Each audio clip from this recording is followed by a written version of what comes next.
shot at our helicopter. Very expensive helicopter, by the way, but much more importantly, the two men, fortunately, they're okay. We hit them hard yesterday, and we're going to hit them again hard today, in case you miss it, in case you don't turn on your television set. And we'll see what happens with the deal. We were really close to a deal, but they keep tapping us along. They keep playing us for suckers because, you know what? They dealt with some very stupid precedents.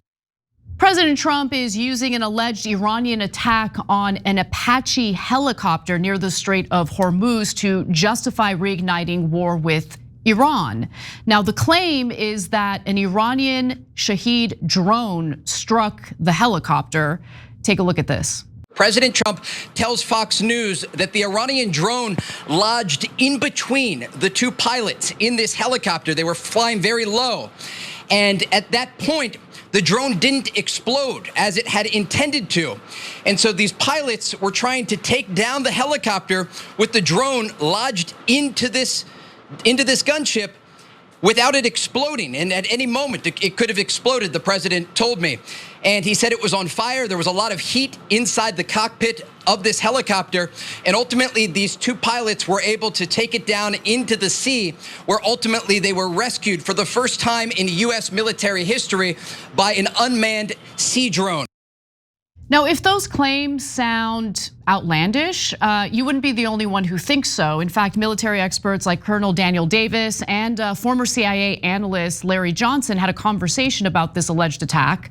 And they bring up some points that are relevant if you want to see whether or not this is true. Let's take a look at their analysis, and then we'll bring Trita in to give us his take. Take a look. That drone, the Shahed there it's the size of the cockpit. I mean, the whole cockpit. There's no way it could get in between them and just sit there like a ticking time bomb. This is this Shahed drone there, so you see how big it is. So if these are the size of two pilots that you can see there, the guys who were standing right next to it, and then here is the H-64 from a different angle here. And as you're talking about this cockpit has to rise up, go upwards. So there's no side door to get out. So almost any version of anything, quote, in the cockpit window makes it nearly physically impossible to have escaped. So the story can't be true, right? In terms of, but and then again, look back at this. Now imagine this embedded in this. How's that even possible? It can't hang in there. It can't lodge in there as big as this thing is. It would just destroy the helicopter if it hit it. There's no scenario that this is the drone that they talked about, is going to hit this and it not just blast it out of the sky. So considering the fact that the Trump administration appears to be using this alleged attack on the Apache helicopter as their rationale for re-engaging in this war with Iran, I think it's important to figure out whether or not they're lying about it. And so Trita, for whatever it's worth, I know you might not be a military expert, but I'm super curious what you might be hearing from your sources in regard to this alleged attack, because I remember yesterday, Iran was basically denying it, but has anything changed since then? I've not seen anything from the Iranians claiming that they were the ones that were behind it. In fact, the pattern at this point has been that very different from the past, in which the Iranians were trying to make sure that they had plausible deniability, that they were doing things without their fingerprints on it. That's not the pattern as of late. So if they did do it, there's a significant likelihood that they would take credit for it or claim it. They have not. Doesn't mean that their side of the story is true either. Most conversations I've had, however, about this, to be frank with you, Anna, has just completely moved beyond whether this story is true or not. Because a new reality is now establishing. The United States is attacking Iran, and the Iranians are now firing ballistic missiles again. So it appears at this point that the ceasefire is officially over and that we are back at war. And much to unpack about that, because what are the calculations? What are the things that the two sides think that they can achieve, et cetera? And at the end of it, if it turns out that all of this was started over a lie, over an Apache, that would be a fantastic story, or it would be an interesting story in different ways. But at this point, it seems like there's a desire to go back to the battlefield. Whatever the reason is, whatever the pretext is, whatever the excuse is, there's a desire to go back to the battlefield. And to be frank with you, Anna, I'm sensing it from both sides, not just from the US side. I mean, I can understand why Iran would want to re-engage. And if everything that's been reported is in fact true, math is math, and Iran has more weaponry than the United States has, certainly as it pertains to interceptors. And not just the United States, Israel is running out of interceptors. And these are interceptors that are difficult and they take a long time to build. The drones are much easier and faster to build. And then on top of that, the drones aren't necessary, they're able to evade the interceptors. Again, my mind wanders back to how badly Israel wanted the war to start again. Knowing their own limitations, why would they want that unless, and this is the most cynical thought I've ever had in my mind, but I asked you about it last week and you said that it's not as outlandish as someone might think. There's a possibility that maybe they're gonna wait for Iran to do so much damage to Israel that Israel might use, unconventional weapons, nuclear weapons, to retaliate and then justify it based on how much pain they were suffering as a result of these ballistic missile strikes. Yeah, so unfortunately, we are in this space right now in which both in the Israeli media and in the US media, we have articles that are openly talking about the fact that the nuclear option has been considered, has been part of the discussions. They don't go into any further details beyond that, but that's really where we are. So it's not outlandish and it's not, however insane it actually is, unfortunately, it is not outlandish. I think we have a situation in which the Israelis from the outset never wanted a ceasefire and they wanted to continue the war and they wanted the United States to just destroy as much of Iran as possible. And we're very disappointed that he opted for a ceasefire. And the Israelis show very little regard of how all of this is affecting the global economy, the American taxpayer, etc. Because at the end of the day, the Israeli economy has been very quite insulated from all of this. How is that possible? Is it just because it's a very good question. We're bankrolling everything and they don't have to worry about it? I don't know the full answer, but I do believe that the subsidies that are coming from the United States one way or another is part of the reason. Of course, they're not importing any oil from the Persian Gulf, but so is, other countries are also not necessarily buying it from the Persian Gulf, but they're still affected by very high oil prices. What I think happened here is that the Iranians and the Americans both were open to find a way out. But their ideas of what that would be was very different. And over time, even though when there's been moments in which there's been significant progress, it's just been a very bizarre negotiating process. And Trump has changed his positions several times in these negotiations. And on the other hand, the Iranians, they even admitted, they say, we have not said yes, we have not said no. So they have not given the type of a clarity that Trump is constantly looking for. And Trump's inclination is to really, escalate and put more pressure and use worse language when he doesn't get what he wants, and particularly when he feels that the other side is stringing him along. I don't think necessarily the Iranians are stringing him along. It's just that they're negotiating, and he's saying, "Well, this is my offer; take it or leave it." And I know I'm simplifying a little bit here. The problem is this. Both sides believe that the underlying balance that has been created from the first war needs to change in order to make a deal possible. Because whatever it changed, it didn't change it enough. So the US wants to change it in a manner to really put the Iranians into a corner so that they're forced to agree to whatever the terms is that the US puts forward. The Iranians believe that they will take huge amount of tactical hits, but strategically they will come out of a second war stronger, just as they did with the first war, because they gained the leverage of the Strait of Hormuz. But now they're hurting because of the blockade, and they want to push back against that, and they think they have to do that militarily. There's absolutely no guarantee that either side will be right in this. Both of them may completely lose out of this situation. Everyone else in the world certainly will be losing, because there's a very significant difference between the moment we're starting this war and the moment in which the war was started back in February. Back then, by happenstance, oil inventory globally was very, very high. And as a result, there was a buffer against these rising oil prices and the shortages of fuel that was being created as a result of the closure of the Hormuz. Those inventories are now very low, which means that if you start the war again now, we're going to see much higher oil prices, unless, of course, it ends up being a short war or a very short successful war. And so far, we haven't seen anything short and successful. Right. I mean, we've been tapping into our strategic oil reserves, and we are set to run out pretty quickly by the end of the summer, is one of the more generous estimates that I've heard analysts mention.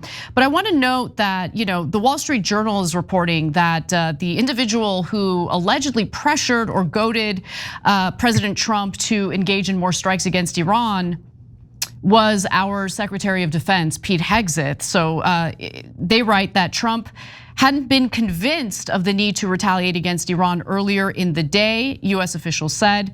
He changed his mind after Defense Secretary Pete Hegseth and Chairman of the Joint Chiefs of Staff, General Dan Kane, recommended military action during a briefing at the White House. But it remains unclear what would be accomplished by engaging militarily, because there really isn't a military option to accomplish some of the objectives that Trump had laid out in the beginning of the war.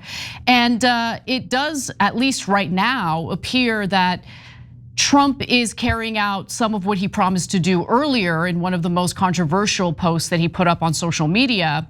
They're attacking civilian infrastructure, namely basically water reservoirs. So this is from Dropsite News.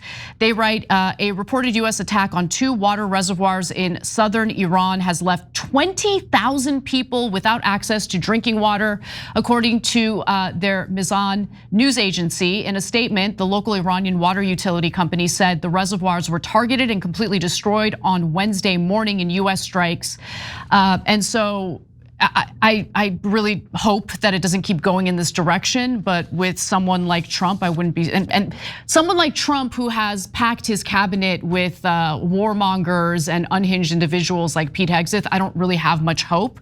But I am curious what your thoughts are. Do you think that this is just, with the US re-engaging militarily, do you think that they're just gonna try to destroy as much of Iran as possible on behalf of Israel? And if so, what would that accomplish? Would that even spur regime change in Iran?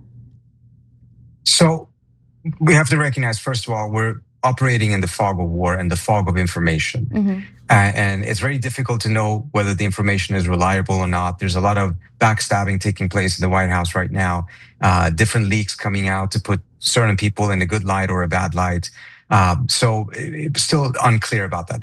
But if it is true that the targets that we're seeing the US strike so far is around the Strait of Hormuz, it would lend itself to one plausible scenario, which is that the Trump administration in the last couple of weeks have managed to open up a bit of that strait and gotten some tankers out.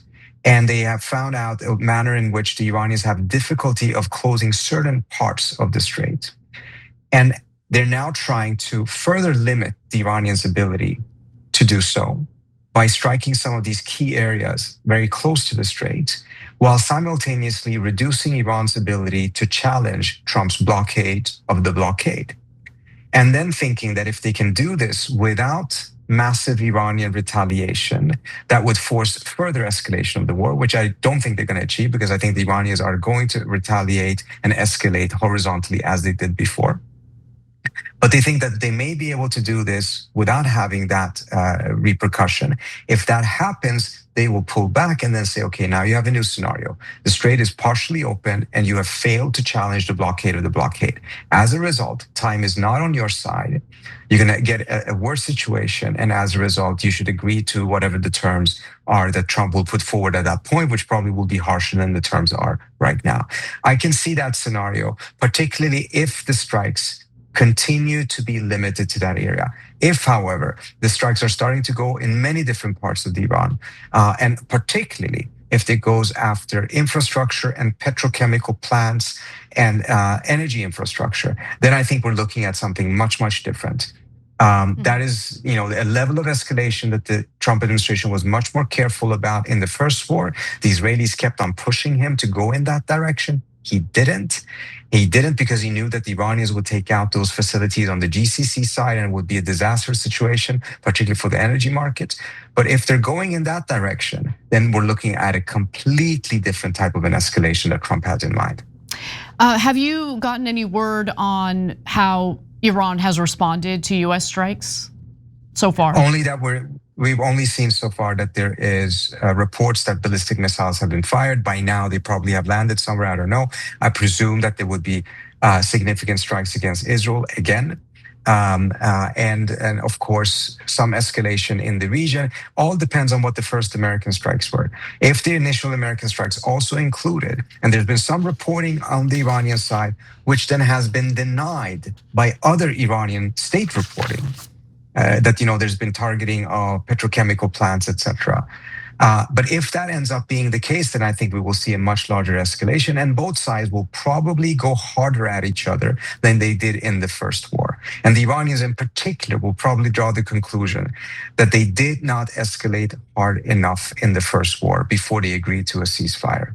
So this has all of the hallmarks of a completely uncontrollable escalation, unfortunately. Absolutely, and it's not the most important thing. I mean, innocent human lives and saving those innocent human lives, I believe, is the most important thing. But this does have repercussions for the global economy, and certainly Americans are already starting to experience it when it comes to inflation in the broader economy here in the United States. The latest Labor Department reporting indicates that inflation is accelerating.